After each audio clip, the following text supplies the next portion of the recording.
Los historiadores Manuel Burga y Alberto Flores Galindo reconocen que los orígenes de las familias oligárquicas en la mayoría de los casos se remontan apenas a la época del guano, y entonces, si analizamos la composición del partido civil de finales del siglo XIX y las primeras décadas del siglo XX, podemos ver claramente una heterogeneidad donde destacan personajes hábiles, egoístas y avesados, codiciosos e inescrupulosos, más allá que miembros de la rancia aristocracia colonial. En ese entender, lo que sí se puede percibir es la vinculación entre el partido civil y ese grupo de capitalistas peruanos en los años de la mal llamada República Aristocrática. La oligarquía que apareció tras la funesta guerra con Chile y cuyo eje lo conformaban principalmente exportadores y empresarios limeños, aglutinaba algo más de una treintena de familias costeñas notables vinculados al reconstruido partido civilista. Según Jorge Basadre, eran los propietarios urbanos, los grandes productores de azúcar y algodón, los hombres de negocios prósperos, los abogados con los bufetes más famosos, los médicos de mayor clientela, los catedráticos, en suma, la mayor parte de la gente a la que le había ido bien en la vida. Hacían intensa vida de club, residían en casas amobladas con los altos muebles del estilo imperio y vestían chaqué negro y pantalones redondos fabricados por los sastres franceses de la capital. Si observamos detenidamente y tomamos en cuenta lo que nos dicen los historiadores, en la oligarquía se puede distinguir hasta 3 grupos de acuerdo a sus actividades en las diferentes zonas del país. Así tenemos a los oligarcas de la costa con base en la explotación azucarera, los oligarcas de la Sierra Central basados en la explotación minera y latifundista,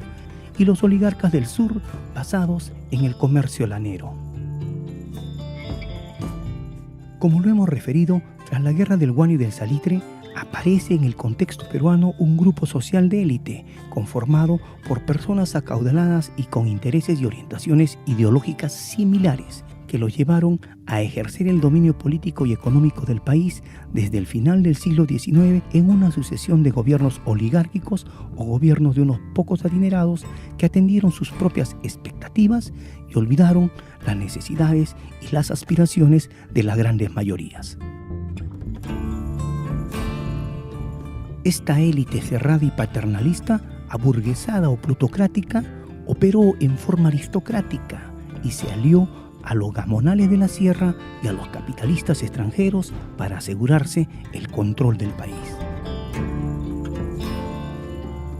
Si analizamos el campo económico durante la sucesión de gobiernos oligárquicos, pudiéramos decir que a esta élite oligárquica le faltó lo que los historiadores llaman un proyecto nacional para el desarrollo, pues a estos personajes solo les interesó la exportación de los recursos y el fomento de las exportaciones, mas no la industrialización del país.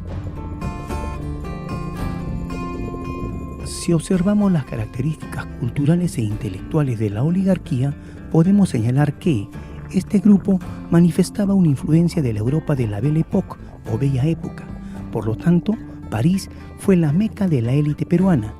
y en ese sentido, uno de los más insignes representantes de ese círculo intelectual, Francisco García Calderón, hijo del presidente del gobierno de la Magdalena en la guerra con Chile, escribió desde Francia el manifiesto político de su clase, sorprendentemente en francés y no en español, Le Pérou Contemporain, 1907, obra en la que se expresa una percepción elitista del gobierno y la política sobre las masas populares a las que se debía controlar mediante un cesarismo democrático paternalista.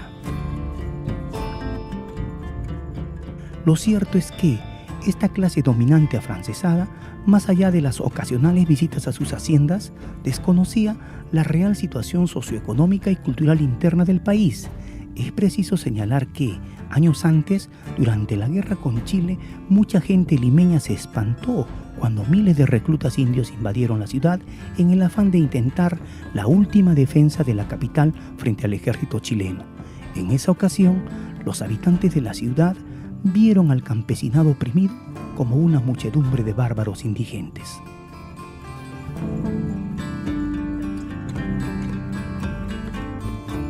Si podemos señalar algunas características de ese momento histórico llamado erróneamente la República Aristocrática, podríamos mencionar: el poder recayó en la oligarquía, grupo social de personajes poderosos con apellidos de abolengo y dueños de los medios y recursos económicos. Estos manifestaron conductas y costumbres aristocráticas y manifestaron también una aversión a lo indígena. El ejercicio del poder se dio bajo un marco de aparente democracia y cumplimiento de la Constitución. El Estado fue liberal y burgués con hegemonía de la oligarquía, representado por un grupo de familias cuyo poder se basaba en la propiedad de la tierra, la posesión de minas, el comercio y la banca. Las grandes mayorías, masas indígenas, campesinos, proletarios y artesanos, fueron excluidos de la vida política. Los regímenes se orientaron al desarrollo capitalista y material de ciertos sectores del país, y poco a poco las propiedades de los peruanos fueron arrebatadas por el capitalismo extranjero.